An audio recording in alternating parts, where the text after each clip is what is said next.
আমার আল্লাহ সর্বশক্তিমান বললে এর ভেতরে শিরিক ঢোকার সম্ভাবনা আছে। হোসাইন আওলাদে রাসূল, আবু লাহাব আওলাদে রাসূল।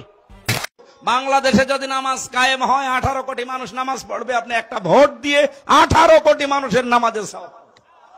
নবী মানের সংবাদ বাহক, সংবাদ যারা বহন করে তাদেরকে আমরা সাংবাদিক বলি। এই অর্থে নবীজি সাংবাদিক ছিলেন।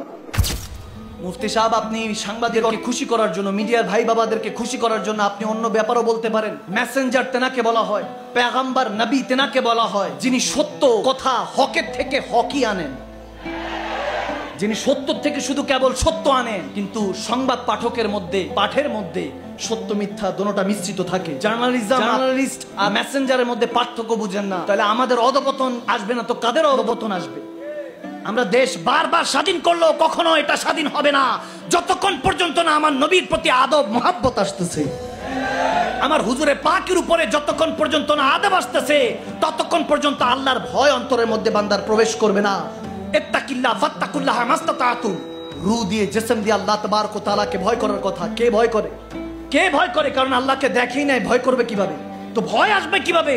যখন আমার হুজুরে পাক দয়াল নবী, নূরের নবী, রাহমাতুল আলামিন নবীর মহব্বত আপনার অন্তরের মধ্যে আসবে, আদব আসবে।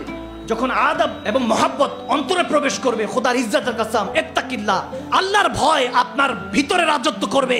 যখন খালিক ও মালিকের ভয় বান্দার অন্তরের মধ্যে প্রবেশ করে, আলা ইন্না আউলিয়াল্লাহি লা খাউফুন, খোদার ইজ্জতের কসম, তার অতীতের গুনাহরও ভয় থাকে না, ভবিষ্যতে জাহান্নামেরও ভয় থাকে না, বরং তার উসিলায় আল্লাহ জান্নাতি বানাতে থাকবে। সুবহানাল্লাহ।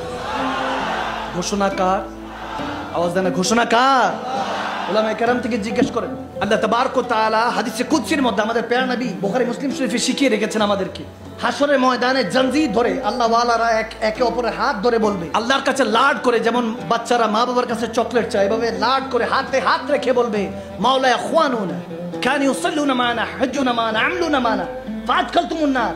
আল্লাহ ওয়ালারা, সাদিকিন বান্দা, মুত্তাকিন বান্দারা, এখনকার কমিনরা না, যারা দুনিয়ার ऐश ও আরামের জন্য আল্লাহ রাসূলের দ্বীনকে বিক্রি করে দেয়। হে বাংলার মুসলমান, পাকিস্তান হোক, আফগানিস্তান হোক, প্যালেস্টাইন হোক, আজকে মুসলমান উপরে যে জুলুম হচ্ছে, শেষ আগাজ আমি এটা দিতে চাই। হযরত ওয়াকিদি, ইমাম ওয়াকিদি আলাইহি রাহমাত থেকে বর্ণিত, তিনি বলেছেন, ইয়ারমুকের যুদ্ধে যখন খালিদ বিন ওয়ালিদ 12 লক্ষ কুফর কাফের সামনে, ইসলাম বিদ্বেষী সামনে, ইনসানিয়ত মানবতা হিউম্যানিটির বিরোধিতার সামনে যখন 12 লক্ষ সম্মুখীন, 4 লক্ষ ইমানদার শান্তি রক্ষা বাহিনী, মুমিন মুসলমান যখন নিরুপায় হয়ে আছেন, ওদিন খালিদ বিন ওয়ালিদ বলতেছেন, আমাদেরকে যে বারবার বলে মদিনা মদিনা কেন করি, আমরা সাহাবায়ে রাসূল থেকে আকীদা নিব, দুনিয়ার কোন মোল্লা থেকে, মৌলভী থেকে আকীদা নিব না।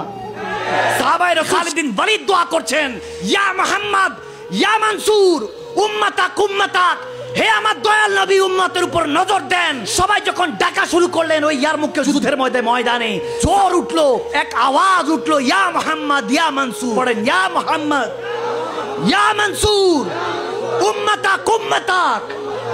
আপনি দয়াল নবী কিভাবে ডাকতে থাকেন, খোদার ইজ্জতের কসম, ওদিন 12 লক্ষ 4 লক্ষের কাছে হারতে রাজি হয়ে গেছে। বাজি ওদিন মুসলমানদের পক্ষে এসেছে, বিজয় আল্লাহ মুসলমানদের কিসমতে লিখে দিয়েছিলেন। সুবহানাল্লাহ।